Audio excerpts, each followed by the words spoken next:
Welcome to the Louchen Bros podcast. This show is hosted by Brian Louchen. Do you want to do that again? And I'm Kevin Louchen. And we're bros who talk about nerd stuff. Brian's a little off kilter today, but that's okay. My mouse is going crazy. To get into it, while Brian gets his bearings a little bit more, today's podcast, we're going to cover Beetlejuice 2, Beetlejuice. And I'm going to start this over again. Oh, that was fun! I like it! Oh my god, really? Yeah, just leave it. They're going to see how retarded we are. It's okay. Oh my god. So anyways, Beetlejuice 2 is what we're doing here. And it's a long plot story, so bear with me. But basically, going back to the realm of Beetlejuice, where Lydia is a podcaster, and she's doing a thing, having visions, but all of a sudden finds out her father dies. So she goes to get her daughter, this is like, 20, 30 years later, and takes her where she's kind of a little estranged with her daughter, and they go back for the wake, and at this point her daughter's father passed away, and so she has a new boyfriend, and he proposes, and she's caught off guard and clearly reluctantly like, yeah. And then in this process, her daughter Ashrid starts looking around. She's kind of a loner, finds a friend, and they're hanging out, and she really likes him. This guy, Jeremy, I believe is what his name is. Yeah, and so they form a bond and friendship. Meanwhile, at the same time, you get a little bit look into Beetlejuice's life in the Netherrealm, where he's basically managing a call center with a bunch of like shrunken head people, and this Bob character everyone loves is clearly there. Fucking rough. Shout out, Bob. So then what happens is Astrid goes to with a promise from Jeremy to go see her father, and she in the Netherrealm with the Book of the Dead. So she goes, and in the process, Lydia finds out. Here is where Lydia calls on to Beetlejuice to help her in the process. Therefore, she then goes to the Netherrealm chasing her daughter. That's where Astrid finds out that Jeremy's kind of a POS, and he actually killed his parents and is a ghost, and he's trying to become mortal again and going to sign over Astrid for that reason. In the process, though, Beetlejuice is also helping Lydia, but also being hunted by his ex-wife that you learn a little about, Dolores, and she's like killing people even in the underworld kind of thing. So they end up helping out Astrid and making Jeremy the POS go bye-bye. And then they get back, and getting back, they are going to Rory, which is Lydia's soon-to-be husband, and Lydia's wedding. But that's kind of hijacked by a couple of things at the same time. It's kind of towards the end, and what you see is Astrid calls a sandworm to kind of devour Rory and, devour Dolores, who's attacking Beetlejuice. But it also gets Rory's, because he sucks too with a truth serum. He's a cuck and a half, let me tell you. But they go ahead and get rid of them, but then Beetlejuice is like, "Oh, you come due. I'm gonna get married," and that's and then Astrid's like, "Well, technically, you broke the rules," and so gets out of the contract, and Beetlejuice goes pew back down under. So that is my story in a nutshell, because it is a long story. Let me tell you. I mean, that's a lot to unpack here, Kevin. I think the episode's done. I mean, let's wrap it up. Well, clearly with the way you're thinking today and unable to get it together so far, but hey, we'll get going. I don't see you doing the technical aspect, Kevin, but you are getting better on posting on social media and doing your video wrap-ups and everything. So, but no, there's a lot to unpack with what you just said. I know this is supposed to be a comedy horror film, but some of the story elements and visual effects were really fucking dumb. I know it's supposed to be silly. Some of it, I feel like a lot of it is in between. Like, they had some really good aspects, and then they had some, like, really stupid aspects. Dum-dums. I am with you. So, I wrote down a note. The story, as I just kind of read it to you, to me is actually really good. I actually love the story. However, and I put this best way. All right, the story is dark themed, like, but the feeling of the movie is not.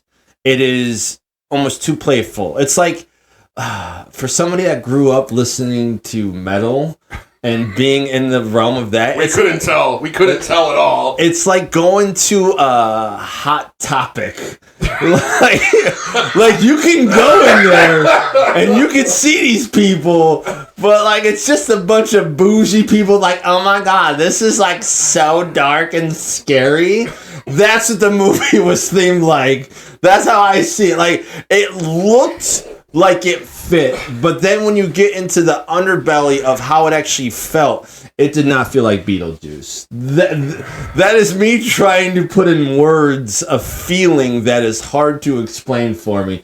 But you did, like, Lydia was still the character. Michael Keaton, Beetlejuice, all the characters are the characters. And that was real, and you could feel that, and I love that. But when you just, like, start getting a feeling of how some of the script was, or just the displays and the visuals, that give you an opinion of, like, oh, this is not real, like dark. This is like goody I don't want to feel good. It's supposed to be dark theme, like toned. You want to feel like in that Beetlejuice one, the first one, where those Beetlejuice is the snake and he's coming off the railing and he's like scared. Like, that feeling never happened in this movie.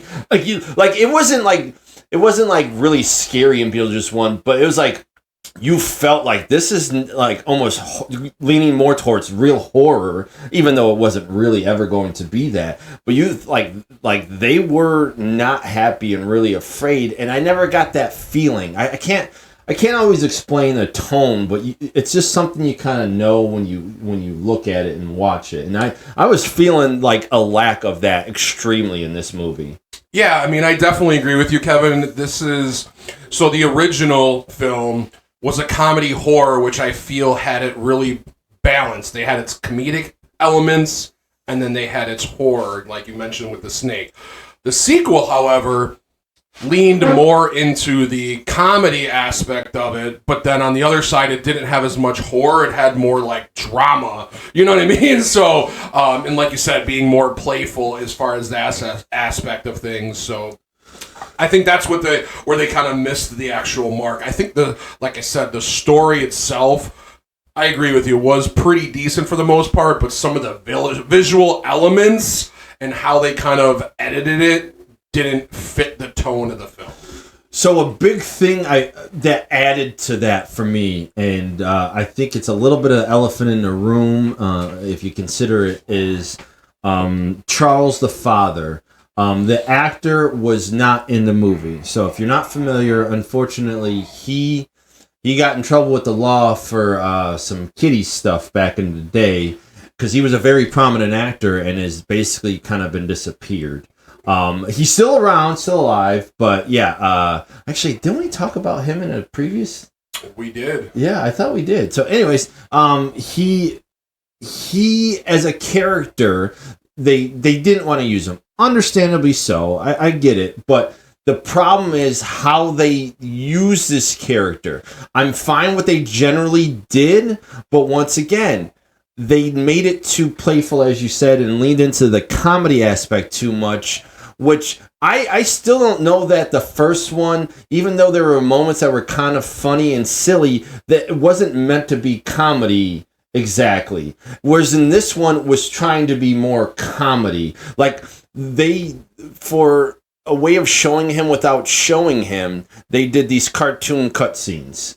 Yeah, which I think that claymation aspect that they did throughout the movie, and we'll discuss that more with visual effects, I think they did really well. I absolutely hated what they did with Charles's character. And again, it kind of leans more in the... I as far as him being dead in the actual film, that part of the story was fine. But as far as the depiction, as far as with the shark and his... his suit that he actually wore, as far as being bitten, and his shark headstone. Like I said, we'll talk about more of this with the visual effects. The death part, the story of his plot was fine. Yes. Everything else was dog shit terrible. Yeah, well, but even, okay, so if you were a fan of the original Beetlejuice, as we both were, and maybe you're young enough, or at this point old enough, but were young enough then, they had a cartoon for Beetlejuice back in the day, and I watched it. I didn't watch much of the I did watch it. I don't remember a ton of it, but like, it seemed, from what I recall, Lydia and Beetlejuice had actually more of a romantic kind of relationship in the cartoon. Okay. Not that you needed it, but that's kind of how I remember it. But it's not about that element. It's really about the cartoon element itself. Once again, it was trying to play that Beetlejuice is a dark themed and should be dark toned, and this cartoon felt like a Tom and Jerry thing. There was nothing dark about it. The colors weren't, you know, kind of darker shaded. They were very bright colored, and it clashed big time. So even that did not match.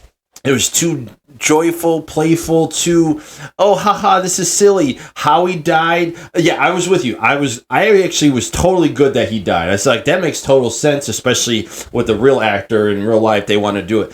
But, like, they're like, oh, he was bird watching, plane crash, survived, but then he survived, and then all of a sudden he's eaten by a shark, and it was like, they tried to make it too goofy, and I'm like, what the fuck are you doing? You could have made it like an accidental death by like pooping or something like that, because that does happen with older generations, but the thing is, it once again, it was too much of a goofy, and it wasn't fitting the bill for me, and that, like, I think if they just would have even made the like a cartoon element is just like shades, like darker, I think that would have fit a little bit better. It was too, I don't know. It was too whimsical, like Alice in the Wonderland elements that they were trying to incorporate that, and they didn't stick with the dark tone or the dark theme. Yes. Because even Beetlejuice is even mentioned in the film as being a demon, which, again, he's supposed to be. But again, they leaned more on that silliness, like you said, and it just, it didn't go over well. At least for me. That's how like I said, the story, I actually really like the story, how Astrid is a character in play. I think that's really good. I think her meeting this ghost, not knowing it because she probably has an innate ability, and she just doesn't even know it because she doesn't even believe that her mother has it.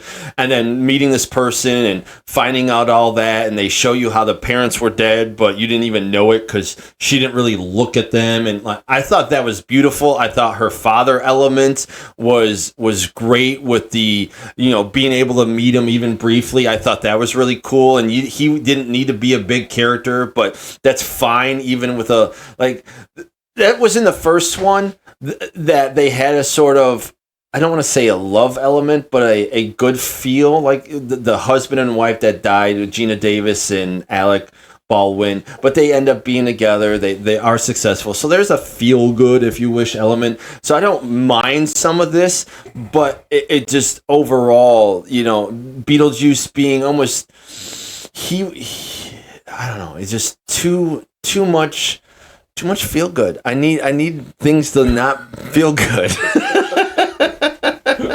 This is Kevin's logic. But no, it needs to match. It needs to match. I did really enjoy kind of with the opening scenes though, Kevin, where the dance instructor like quits and he's not paying attention. He's on his phone, falls in the freaking manhole, freaking dies, and then you have Danny DeVito as a freaking janitor, and then he's basically like, "Oh, the goddamn foreigners," and then he drinks like antifreeze or some shit, and then he gets his soul sucked out. it becomes one of the flattened janitors, which I think is basically a throwback to when they were in the office. Yeah. Right. Well, so I actually loved those elements of the story. Definitely. How that was told, because it's like, oh, that all makes sense now. I think there was a lot to like with the story. I think it was really good story wise. I don't hate that, but the portrayal of it with the whole movie and its feel, that's what was really off. I don't know that it eventually affects the total movie, but it is something that's notable, and you're just like, Like, this is when the sequel, I think, is so hard to do, especially when you lose a lot of time, because, it's been like 30 years, where you lose a lot of time, and you just like, you take, as I've mentioned before in other podcasts, you take too much of a break from a good thing. It's hard to recreate that feeling, that element, that everything that it was, and that is why it's hard, and you almost try to stick with it. But I think the writing overall was good, but I'm not gonna feel like it wasn't great. Yeah, and that's where it's like, well, where does the tone of the film actually set when we actually kind of review things? Because that's kind of how, in a sense, how does that affect the actual story? Because I think the story and the plot itself was, like you said, very good. However, the tone of the film, can that affect the actual acting? Or again, is that considered part of the visual aspect of it? So again, it's a blend between probably all of them as far as how the actual tone of the film was. But overall, Kevin, I think a lot of the characters I did enjoy. The character that I couldn't fucking stand. Save characters for characters. Okay, but I'm talking like plot-wise. Okay. As far as Wolf Jackson, this was the dumbest fucking character. Like, I know they needed some type of police force or detective or, sheriff or something like that. I thought this character was so fucking dumb in the story. So I'll cover him more with characters, personally. But what I will say, as far as the story goes, I'm with you. Like, they needed a sort of policing agent to try to get the underworld, netherworld, whatever, back under control. That's what his role was. I think this ties back again with the portrayal, as you're saying. Where does the acting mix with the tone of the story mixes with the story itself? I think his character is just it doesn't really fit the mold. It just adds more and more to it doesn't fit the tone, and that's where I'll say it. That was the biggest misstep. It wasn't just his character; it was a lot of characters. I mean, even the Danny DeVito thing, I loved him. It was a little spoof in the beginning, and if you would have left a lot of it at that, I think it would have been fine. They just did too many of those little spoofs, kind of whimsical elements, and it lost. But then there's the Dolores character, Beetlejuice's wife. Like, that was a fun, good tie-in. Not like it was fun as in, yeah, haha. It was fun as, like, there's a good mix-in. Like, there was a good mix to the storyline. The background, they met during the Black Plague. Like I said, that part was beautiful as far as trying to tie in some background story to these already established characters. So I really enjoyed that element, but when you saw it in play, it's kind of like, for anybody that's a sports fan, it's like, on paper this looked good. Your players, your positions, it looks good. But then when you actually see it in play, when you see it live, when you see it performed, it doesn't fit the story as well as it should, considering you have a previous movie that has kind of built an arena of which you're looking to be in. You don't go really from, horror to comedy fully. And that's almost what they were trying to go, and that's where the miss was. Yeah, and with the Dolores character, I'll be honest, Kevin. The first time I watched the movie, I did not like how her character was displayed at all. Like, I did not enjoy her story at all. Watching it a second time, though, I did enjoy her story aspect of it. But we talked about tone already. she's soul sucking these creatures, so she's supposed to be, all these people. She's supposed to be extremely menacing, but it was like, man, you know what I mean? Like, it wasn't like, I'm fucking scared to death of this bitch because she's sucking the life out of all these people. So even that comedy tone versus, okay, the horror aspect, the visuals of that, which we can talk more about, but that tone aspect, that could have been like dialed up to fucking 10, and it would have been a lot more menacing with their actual character. You know what? I think this might be a stereotype, but I'm gonna run with it, deal with it. Sometimes beauty doesn't roll well with horror, and she was portrayed as very beautiful, and I think that is an element that you don't get afraid of pretty people, I guess is what I'm gonna go with. And I mean, obviously that's not true in real life, but in stories and depictions where we hear stuff, it's usually not a pretty person that's hurting people, and that's just the way I feel like society works. It is what it is. You don't have to like it, but that's my opinion. That's how I see the world. You don't really hear about things that these generally considered beautiful people are considering or doing mass murder or doing horrible things to kids or whatever it is. This is all elements in our brains that we're exposed to, and typically we're not connecting those dots. So if we see that happen, that's considered weird and unusual. So in a movie, when you see somebody that's, for all simple purposes, not an uggo, they give a portrayal of, okay, this person is, not menacing, not frightening, not something, why would I want to kiss her. Hell, you see video games where there's vampires that, like, people have portrayed, I've seen memes where they have, like, they're very busty and using lace, and they're like, I'm supposed to be afraid of these vampires? They're making a joke out of it, because that, even in little things like that, you see people not afraid of beautiful people, and I think that's pretty normal. So, but it is what it is. Like, that's how this movie was portrayed. She wasn't, to me, as menacing as you would say, but that's what her character is supposed to be. And I think sometimes it is it's a little too late, and you see an element of that. But so overall, though, once again, the story for her character, good. The story for every character seemed actually really good, seemed super tight, seemed super well written, and then I see it portrayed, and I'm just like, man, sad panda. Yeah, so in some sense I do disagree with you though, Kev, because they do have like seductresses and vampires and stuff like that are beautiful, but the way they kind of do the actual kill can be menacing, where they slit the throat or kill them as they are kind of being seducing. But again, in the examples you made, as far as like capturing little kids and stuff like that, that is definitely not as common. I agree with you as far as that, but there is still a way where you can use a beautiful woman and still be able to be menacing, I feel like. I'm not saying it doesn't happen. I'm not saying it can't be done. I mean, going back to my days in the youth and succubus. Well, just vampire movies back in the day. Dusk Till Dawn, one of my favorite.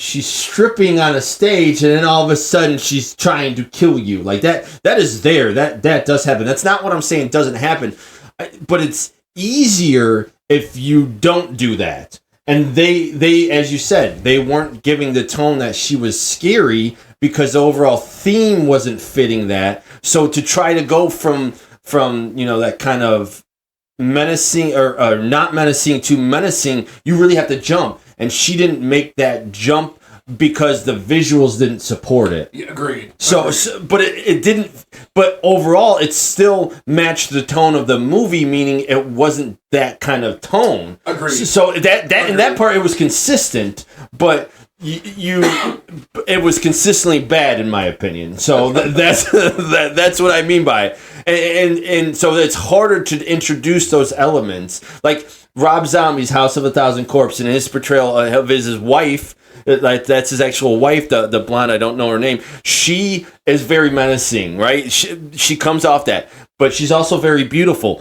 But you really have to do an extra leg to create that vision because, like I said, initially people aren't going to see somebody and like, oh, they're not scary. And that's fine. That's normal. But that's why you have to take another element. When someone like this, when you just dress them in dark clothes, like there is a fetish of people that like goths. You know, it's out there. Like, and you know, like, so that's what I mean by these vampire seductress succubuses. That is there, but you have to take the extra element to go above and beyond when portraying that. That's my opinion, but just like I said, consistently bad, unfortunately, with the tone. Yeah. Moving on to Astrid's pseudo boyfriend, Jeremy Fraser. I really liked his story in the actual film, being where he just murdered his freaking parents and essentially found out how to basically come back to the living, and how he kind of tricks Astrid.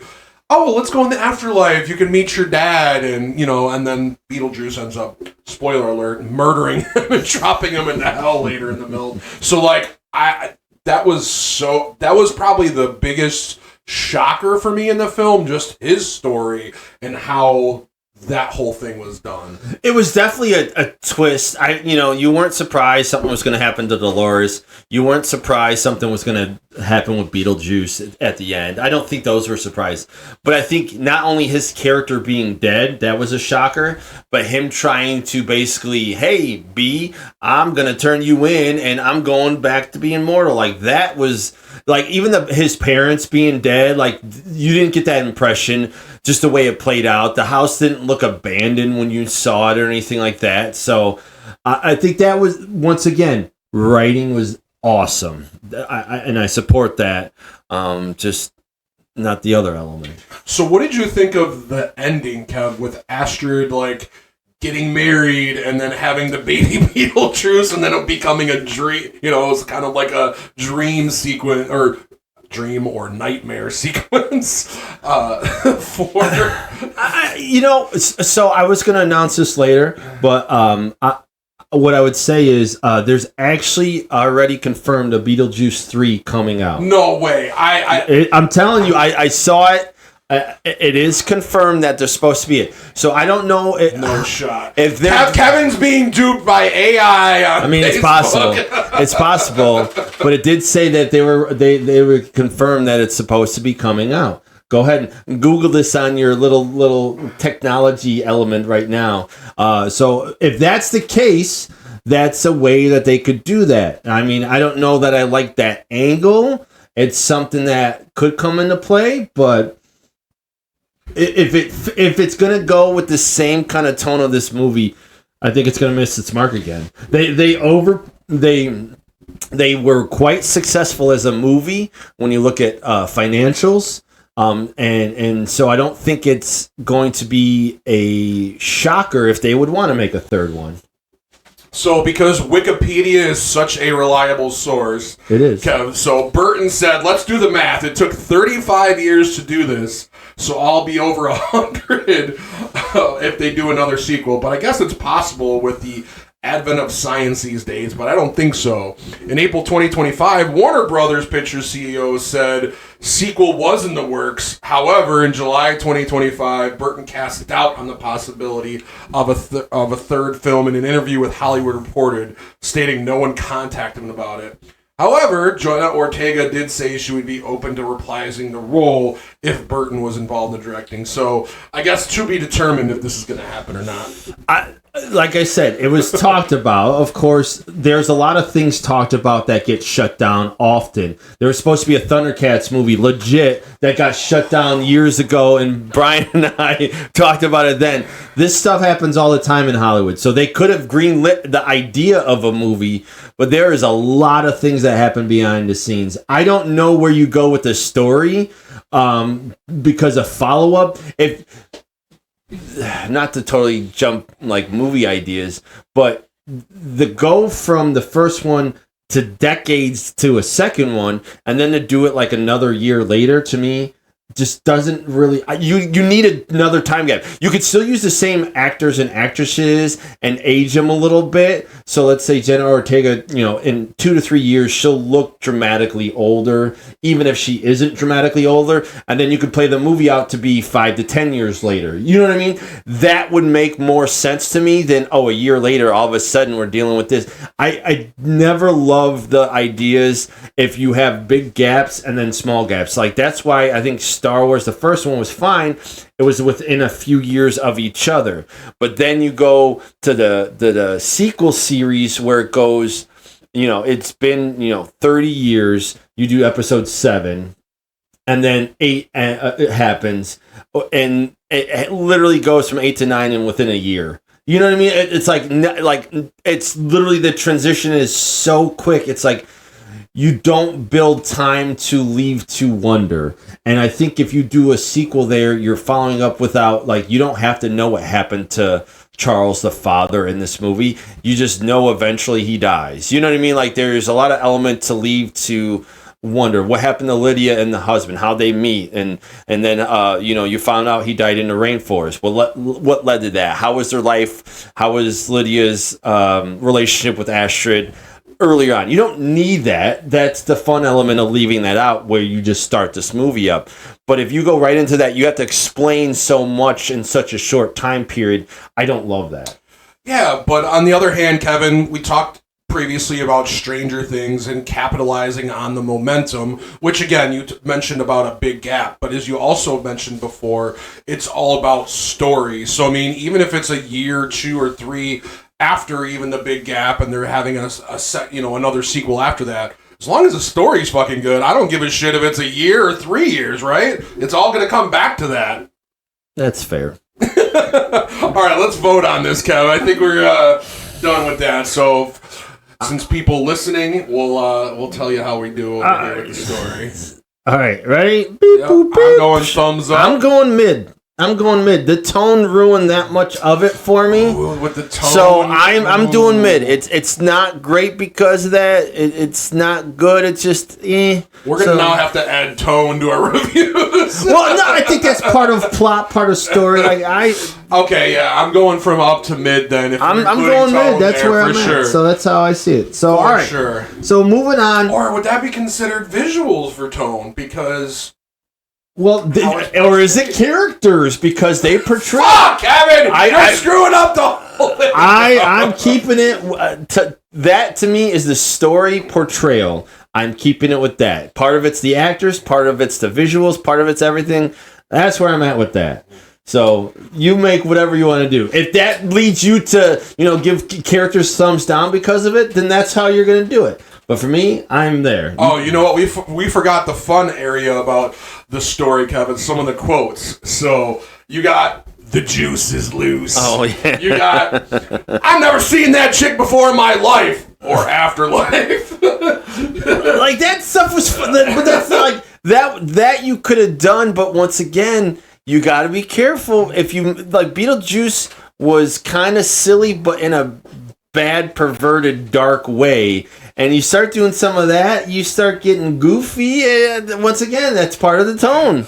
Yeah, I mean, I just had the weirdest dream, again, some of these should have got married in Vegas, and that's very Michael Keaton-esque. I feel like he's got good one-liner abilities, and he always has. Yeah, I mean, going back to all of his characters, he is a great actor. But actually, that ties us into actors. So let's go ahead and to Beetlejuice himself, the man, the myth, the legend, Michael Keaton. He is the man. I love this guy. I don't think you miss because you have him come back. I mean, he's in makeup, so it wouldn't matter how old he is for the most part. And his lines, his actor, once again, he seemed like a little bit of a shell of himself as far as some of the energy. Like, he didn't have the same energy to it, so the portrayal was a little different, and they gave him some of these lines which were a little different. Like, he wasn't as creepy. He looked the same, but he didn't give off the creepiness like he did in the previous one, in my opinion. But was that really on him, or was that the tone that the film wanted to portray? Fucking goddamn tone! Once again, the character portrayal is part actor, it's part director. The director gives them the direction to go. That's what they want. Ultimately, it's his vision, right? That's where they're going, and they have him do that. So I don't think you shouldn't have cast Michael Keaton as Beetlejuice, but I do believe if there is an element he should have portrayed, like Beetlejuice was spicy. He had energy like a fucking toddler, right? Like he was off the wall. I mean, that's what happens when you get a little older. That's what I'm saying. It's a little bit less, so you need to make up with it in other areas. I think they tried to make these lines, and but that's the thing is when we see the character Beetlejuice, we don't see the age, even though we understand Michael Keaton's a little older, but they wanted to add these lines in. I don't know. It was Beetlejuice, but it was a little off. Is how I saw him. I can see where you're coming from with that, Kev. But I think for the most part, even feeling a little off, for the most part, he Michael Keaton, you couldn't have... It wasn't a complaint. That wasn't a complaint. That's just an observation, right? That's just an observation. I mean, you got Lydia. I mean, once again, Winona Ryder. She was spot on. An aged version of herself. No quarrels. What did you think of her being the host of the talk show Ghost House? I liked that flavor and element of it as far as with today's time and generation. I know. Who the fuck does a podcast these days? You know what I mean? Yeah, no kidding, right? No, it's... I think that matched. So, in my opinion of ghost hunters in general, I feel they're a little bit ridiculous. That doesn't mean I'm casting real criticism on beliefs of ghosts or anything like that. We know what you do on the weekends. Supernatural elements to me are a real thing. I don't know that I believe the extent that some of these ghost hunters are portraying. I do believe there's something to be said in this world that we don't understand, and I'm okay with that. But I think the portrayal, they're just, I don't know. I don't believe them. We'll just put it that way. That's a whole different conversation for a different time. And you know what, Kevin? Circling back with Michael Keaton, I'll just say this. For him feeling a little bit off or not to the same level or energy, you had Bob to offset that because his character was just so good. But that's the thing. Good. Once again, that tone did not fit the previous tone. He was great, and I loved him. If you want to go into Danny DeVito, that cameo, I love it. It's so Danny DeVito will always get talked about in anything we ever do because I absolutely love Danny DeVito forever and ever. That doesn't change. I love the things where people randomly show him. There was a petition to get him as casted as Wolverine. No fucking shot. I'm telling you, there was a petition. They wanted him to be casted as Wolverine and portrayed, and they basically wanted him to be Wolverine, and nobody acknowledged it was different at all. Like there was real things. It was hilarious. I seen pictures of him. He's like, and it's Danny DeVito with the club. Fucking hilarious. I love it. But anyways, so that once again was silly. Like you're missing an element to this dark tone. I think Jeremy's character was spot on. Rory was exactly what you needed him to do. That was the husband to be. Delia. Once again, Catherine O'Hara, amazing. She always has been. She gets to kind of send her character off when they had her meet her husband in another world. Like that was perfect. I love that element. You could tell she was like yearning. It seemed like the whole time during the movie. I thought that was great. Wolf Jackson, your favorite character. So William Dafoe is also one of my favorite actors. And I hear you when you're saying the character was out of place. But once again, tone. If his character wasn't so goofy written, would it be as bad as a movie? Ooh, that's a good thought, actually, Kevin. I didn't think if he was that. More serious, if they had him portray like, we gotta get him, and he's like almost like this like tough jerk almost to say. Yeah. Would it be as bad? Yeah, actually, I didn't think about that because he was kind of the flashy action star that got killed versus, say, he was like a Wild West sheriff or something that was serious. That could have been portrayed completely different, and then the acting itself would have spoke for itself. So exactly. Oh, fucking Tone again. And his character was supposed to be a B-list actor, and so that's made it goofy. But you didn't have to make him a B-list actor. You didn't have to focus on that. You didn't have to focus on him getting to one side because his other side is all effed up. You know, like, I think if you give a little different direction, his character, in a way, to me, as we have decided, it was needed. There was an element where, like, you need a pull from the netherworld to straighten this thing out. Once again, that story-written idea is good, but the character design and how it was portrayed fits the tone, but I think that's the big miss. So that's why I do treat it as, like, part of that. Outside of that, Jenna Ortega, she's a great actress. She's shown consistently. I think she will be playing in Johnny Depp-like roles for the rest of her life because of simply this and the Addams Family. She is set for life. Wednesday. Yes. But that's my point. Johnny Depp has barely done any non-Tim Burton movies because he fit that mold.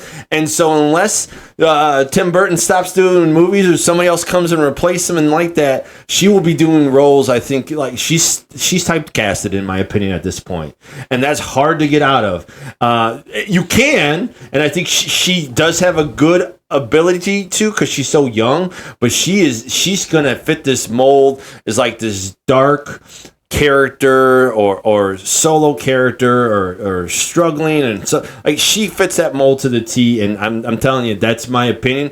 I think she's probably got more abilities, so I think they will give her more options. But if it doesn't get well received and beloved, she'll be back like this, just like Johnny Depp was. Yeah, and if they are going to have a third movie focusing more on her character as far as more of a lead role, and then having Michael Keaton and Winona Ryder kind of being the secondary characters, so that way she's kind of leading the franchise. If they're going in that direction, would make a lot of sense. But dude, I'm spitballing right here, right now, right? All right, so look at that. Like, you could totally, this idea would be awesome. Think about it. So you move away from Beetlejuice. Obviously, he's aging out. You introduce another demon-like character with Jenna Ortega, Astra's character, so you can't call the movie Beetlejuice, but it's basically a sequel to the second one, and you give this demon's name the name of the new one, and then you have it follow there. So, like you said, they didn't introduce Gina Davis and Alec Baldwin because literally Tim Burton said he wanted to move past those characters and focus on these characters. So if you were to do a sequel and to then put more focus on Jenna Ortega's character, which makes more sense, you then need to then move to a different villain, per se, being Beetlejuice, and that's what I would do. But like I said, this is me just talking out of my butt right now. So would you want a new demon, or would you want that Jeremy to come back for freaking, you know what I mean? That could be interesting, because obviously he's in hell now. He could be obviously an actual ghost turned demon, and now he's got your new villain. Yeah, you got your villain from that. Look at us. So, we just made Hollywood a movie. You're welcome.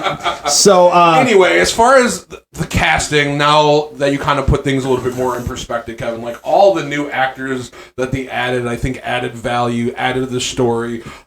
Like I said, the character itself for William Dafoe's Wolf Jackson I didn't like, but I think the tone affected that. So as far as him being casted, like you said, he's a great actor. He was acting the role that was given to him, which could have been changed and better, but I don't fault him for that. So, I mean, I'm ready to vote. Like, I don't think they had a bad casting, honestly. I was just going to add one last thing is I don't think there was a bad casting. Like, literally, the casting was great, but the characters portrayed were done with a intent, and I think the intent matching the tone was a miss. Like I said, I think William Dafoe could have easily have done a more serious sort of sheriff from the West or something like that you're like, I got to get him back there. I got to rustle me up some, you can make it a little silly, but it was like, It was just bad. Like the idea of how they wanted his failed acting or barely good acting career to be too much into it. So yeah. Anyways, all right, let's go to voting. Sorry. But yeah, I'm going to keep the tone with the story, so I'm just going to base this mainly off the casting. So I'm ready to vote. I'm going thumbs up on the casting, Kev. Not only the casting, the characters themselves are good characters and everything. So like the actors are some top tier ones. You can't be upset with that. And you know, for at bare minimum, I'm going Danny DeVito. I love you, my man. So. I'm going Bob because going up. It's freaking Bob, and he's got like 18 clothes. Yes, it's like, is it the same person? I don't know, but it's Bob. All right, moving on. My favorite music. All right. Okay, this is a little rough for me, and I was back and forth. Okay, so Beetlejuice does have a theme song, but it wasn't really utilized in this one the same manner. Not in my opinion, because it is like, I don't know. I didn't feel it the same. All right, I didn't feel it the same, and maybe it just, yeah, it is what it is. But there's no real Harry Belafonte, and that was just sad. That he did Jump in the Line and Deo. Is that the same song? No, the Jump in the Line, Deo, be the Deo. Daylight's coming, me one go home. Like those scenes were, they were awesome.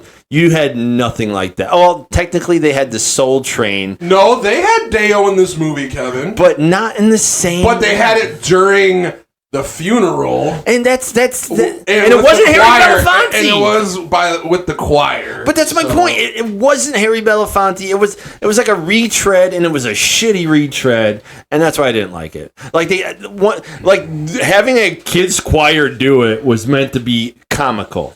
Tell me it wasn't. Tell me it wasn't. I'm waiting. All right. So that's my point. Tone. Brian, it's the tone. Brian, they missed with the tone. The tone. I'm going to have to get you a shirt that says it's all about the story. And then underneath it is. The tone. Miss me with that tone. You know what I mean? Like you all about that tone. Oh my God! Don't do that to yourself. So outside of that, like the Soul Train scene was kind of silly, but it was almost too. I don't know. It didn't hit right. It seemed like it was supposed to be more goofy than just like weird. But like, if I relate to at the end of the movie when Winona Ryder's doing like floating in the air, like that was kind of silly, but it was the end of the movie versus, you know, like it was a feel good, you know, everything's fine, Beetlejuice is gone, and you know the ghosts are happy living with the Deets, and like I don't know, they give a different element. And I think you're confusing the first movie.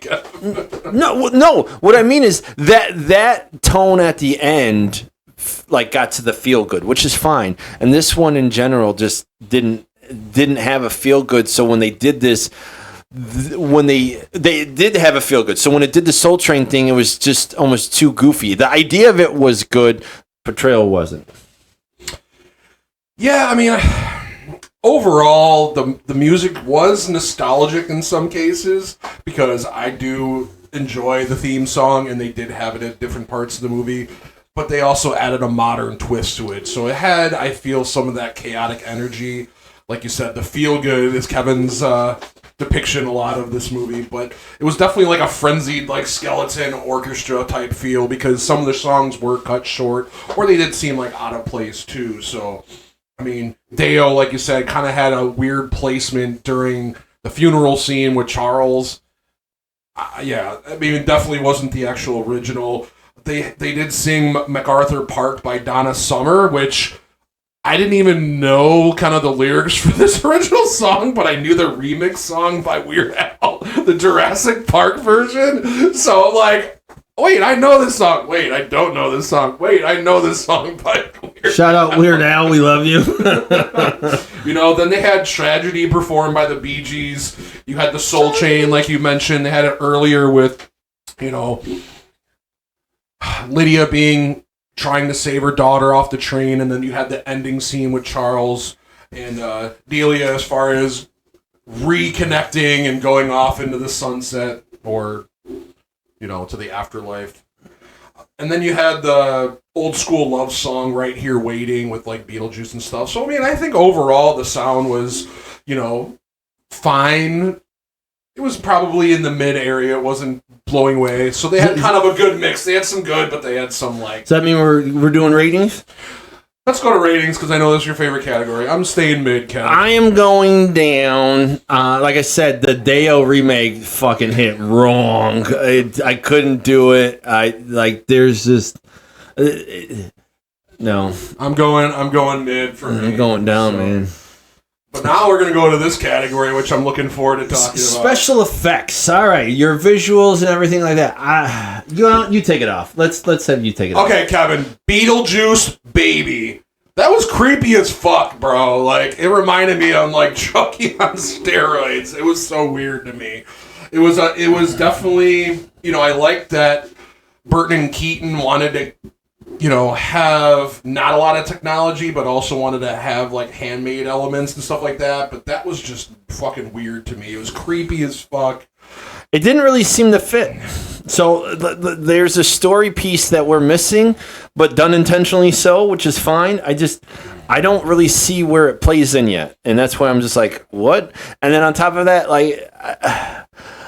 the visual, it looked too fake to me. So it didn't feel. That was the one. That was. It was creepy, but it just looked fake. Yeah, but again, a lot of the nostalgic scenes, as far as Beetlejuice's eyes and tongue popping out when he sees a picture of his ex-wife Dolores. Again, they did have that in like the first movie. That looked good. The claymation scenes with like Charles and the sandworms, to me, still looked really good. So those elements, like, to me, were solid. So I actually will disagree. I thought the sandworm looked trash. It was so CGI looking. It moved better because it was CGI, but it looked faker because it was CGI. As far as the visual goes when they have it. I liked the sandworm. It looked like it should. It just looked fake. That's the problem I always have had and always probably will have with CGI, is it just looks fake. It doesn't really look real. It doesn't move real, right? Even though animatronics are slower, harder, more difficult, all right, they're going to move more realistic than just putting a graphic that goes like, all around at a different pace. Like I said, I referenced Spider-Man, his movements, his body movements, the Predator's movements, body movements, when they use CGI, doesn't look natural, and therefore it looks fake. When you have the sandworm going at it was going much faster than the previous sandworm. It looked cleaner, like the mouth, the shrimp, but it doesn't move the same way. It changes the look, and then immediately I'm like, oh, this isn't real. Now, anytime you've seen characters that were used people, the CGI has been pretty close. Like Grand Moff Tarkin is one I will always default to because he's probably the best person CGI I've ever seen. Being dead decades ago, but he moved like a person, and because he was just mostly just walking and talking, so there wasn't a whole lot of action. But that gave the realism, even if it looked a little off, because he was a CGI person. But when you start doing things that move one way and then move another, like I said, that's like the Predator isn't a person, but he's a humanoid of some sort, and to see him just bounce around like that and never do it in movies didn't match. This sandworm never. It was like a slow, almost crescent in and around, and then all of a sudden in the sand in this one, it's like a fucking NASCAR car going around like crazy. I'm like, it never moved like that. That's where I lose the interest with some of that. So looks was fine, but the effect of it was bad. And that's where they probably got lazy, which is understandable. So I'll move on to wardrobe because I'm not going to debate that with you, Kev. I know Keaton, reprised his striped, obviously, suit, but I know he did say he preferred his burgundy tuxedo, which I definitely liked. I mentioned earlier Charles being eaten by a shark. I thought that wardrobe of him looked fucking stupid. I also think the piranhas on Astrid's father, Richard, that looked really fucking stupid to me. Bob was just fucking awesome. And then Beetlejuice wearing the bull rider outfit for that scene when, again, having the sandworm eat Dolores and Rory. again, the wardrobe choices, like I said, it was kind of split in the middle. They had some good shit, and then they had some silly, dumbass shit. I'm going to circle back to Bob for a second. Bob, once again, was great because his movements matched your CGI movements as if it was a person with a shrunken head. He's not like shaking his head around all crazy and being like anything like that. The movements match what would be expected, and therefore was fine. Some of the other movements, I agree with you. Some of the piranhas were like, all right, this could look better. The wardrobe in general, I mean, I didn't have, like, it's the pinstripe for Beetlejuice. It always was. But I like that they did try to incorporate other stuff, which I think I think his burgundy tuxedo was probably a lot preferred because if I recall, he didn't put the pinstripe on until later in the first movie. I haven't watched that recently, but he had just a generic look, and then he even got dressed like Lydia didn't show up in red until the end of the movie. So I think if they would have done some more scenes where they had very standout, that would have been. But once again, this is nitpicking to me, so it's not a big deal, the wardrobe. I want to circle to the visuals in general. One second, I just had a thought about Bob. Okay. Bob was the new version of the Goombas from the Super Mario Brothers movie to me. It was just so iconic, and I wanted to throw that out there before the video. Yeah, the difference is Bob as a shrunken head matches the idea of a shrunken head. The Goombas in that movie, like, you're like, what the fuck is a Goomba? Why does it look like this, and why does it not match anything in the game? Let's not go down that avenue. I think the display of the town was awesome to see again. You got to actually see inside the town, but seeing the red bridge was cool. Seeing the house again was cool. Seeing the upstairs with the display was really cool. The town miniature, and even it said Beetlejuice at the whorehouse. That was pretty cool to see. Seeing the sculptures from the first one that were out on display, that was really cool. There's definitely some visuals that were awesome, even that weren't CGI. Just seeing the scene again, because if you watch the first one, it brings you right back to there. So I loved a lot of that element, and that I think did help the story out a lot. Yeah, with the visuals and editing, again, this is split for me because they did some stuff really well, and then they did some stuff that was just really fucking dumb. For example, Charles had a shark tombstone. It was like, what the fuck is this see-through, translucent shark fin tombstone? Like, why would you want his death to be reiterated over and over? Like, it was that goofy thing. It's like, why would you do that? Like, you wouldn't, I don't know. And then you had Danny DeVito's janitor character. He's, waxing the floor or whatever he's doing, touches water, electrocutes himself, and then knocks some boxes off a goddamn shelf, and then Dolores staples herself together. So the electrocution scene to me was really dumb, but the way Dolores stapled herself together, that was really fucking cool. That was cool. That was very creative. Also, as far as Michael Keaton's backstory scene with Dolores, Beetlejuice and her, I liked how it was visually done, like that old school, like Wizard of Oz, black and white, grainy style. However, Beetlejuice is like a normal character. Didn't even look like Michael Keaton. I think someone else actually did his role in part of that because he just looked fucking weird to me. I don't know, or maybe they used some CGI or whatever, but it looked really fucking weird. So that's the weird thing is, like, if that's how old he is, and that goes back to the Black Plague and time period of that, I wasn't sure if that's when he was supposed to be alive or if he was supposed to be pre that or not. So that was a little miss for me. I wasn't sure. But once again, not super relevant to the story. But yeah, the scene itself ideally was kind of a cool concept, as I reiterated. Yeah, and then the three other scenes I just wanted to bring up was, again, Astrid riding her bike through the new town, which was really fucking cool. Yes. I really liked how that was depicted. The death of Delia being killed by 2 poisonous snakes that were supposed to be defanged, and then they bit her, which was kind of dumb to me, and then she's arguing with the receptionist, trying to, like, be all, like, bougie and shit. But that's like, Delia. That made sense.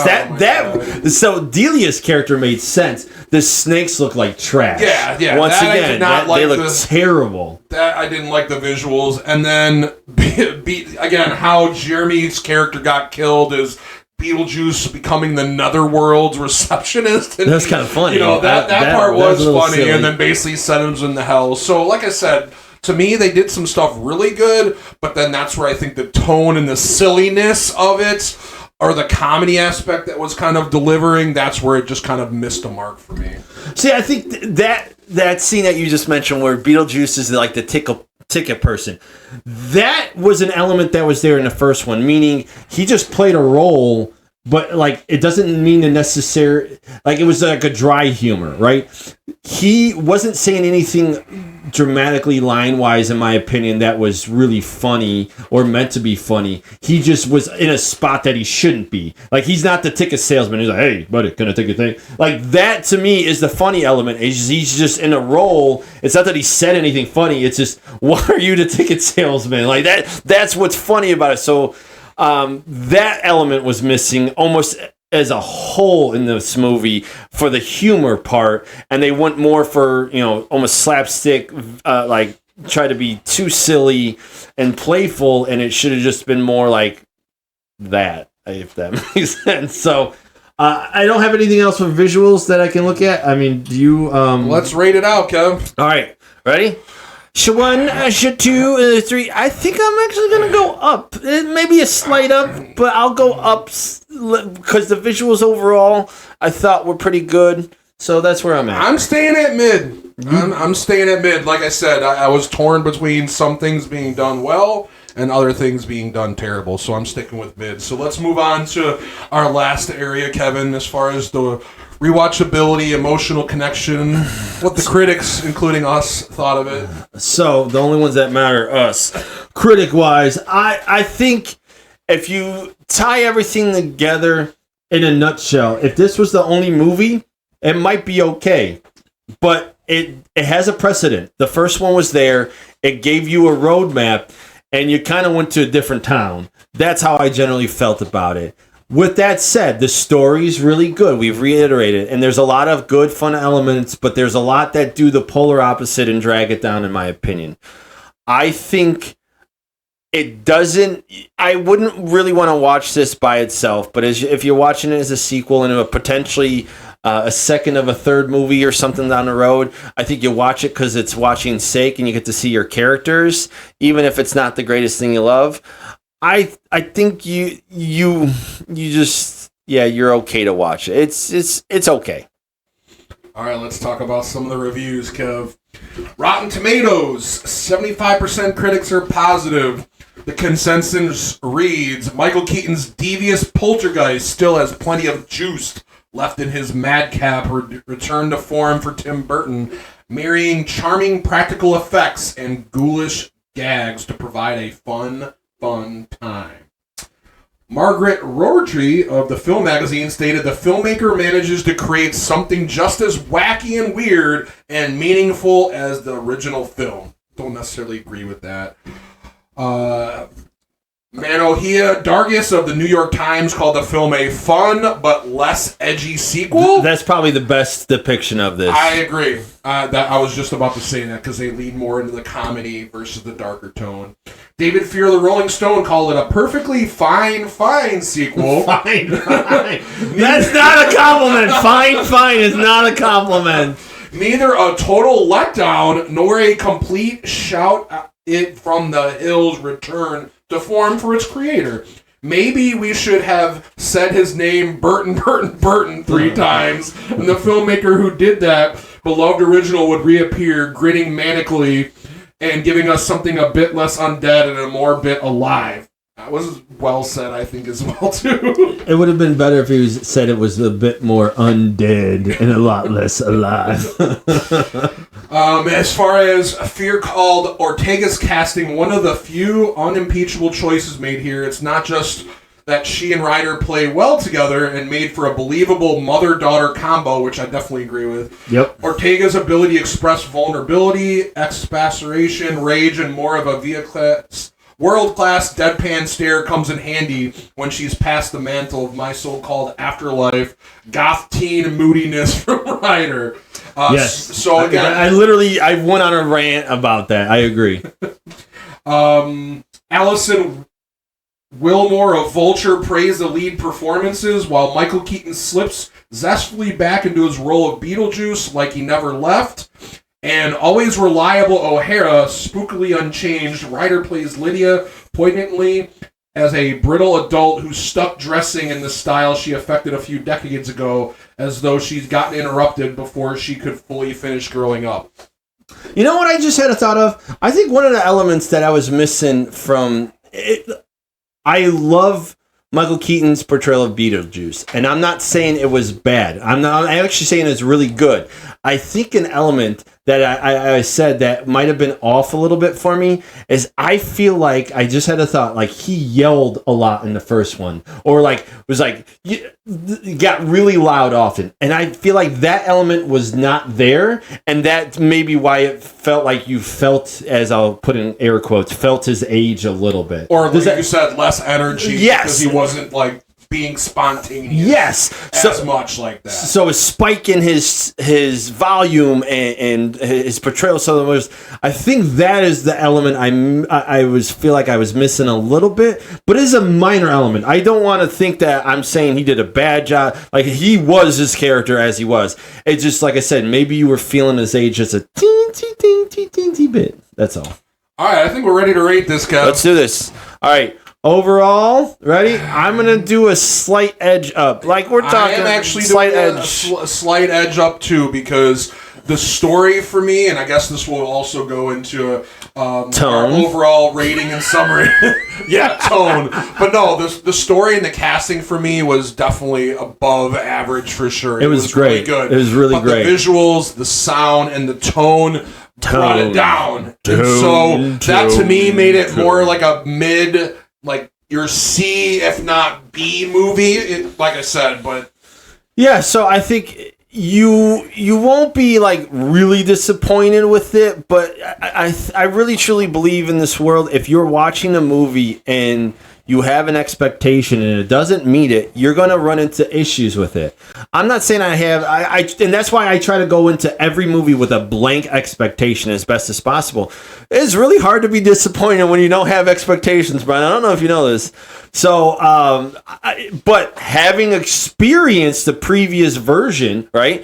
We have experience of previous characters and portrayal, so you can't omit that, because what you want to see is a carryover from that, and that's what we're going largely based off of. Like I said, by itself, you might not be aware of some of that and might enjoy it.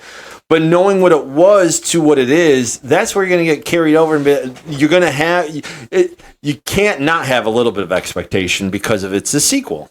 So, but I think you won't be overly upset if you watch this in a sequel series as far as that goes. And potentially, as I said, maybe it's a trilogy at some point. Yeah, and I don't think it's going to be a blow-you-away sequel like we talked about Happy Gilmore 2 being really well. But it was done fine. It was okay, average, as far as to my liking. So, but as far as closing things out, Kev, as far as thoughts, I'll close it out with one of the quotes. Get it. As far as, let's see, I swear the afterlife is so random. You like that one, Kev, or you want me to do another one? Yeah, do another one. That didn't hit.